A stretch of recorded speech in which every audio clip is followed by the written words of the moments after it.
వనజాతనాభని వంక చేరితి నేను గట్టిగా నను కావు కావు మనుచు వచ్చినందుకు వేగబరములీయక కానే లేవబోయిన నిన్ను లేవనీయా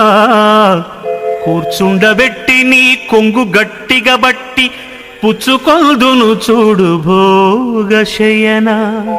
ఈ వేళ నీ కడ్డమెవరు వచ్చిన గాని వారికై నన్ను లొంగి వణకబోను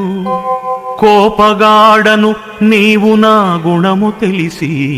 ఇప్పుడే నన్ను రక్షించి ఏలుకొమ్ము భూషణ వికాస శ్రీధర్మపుర నివాస దుష్ట సంహార నరసింహ దురిత దూరా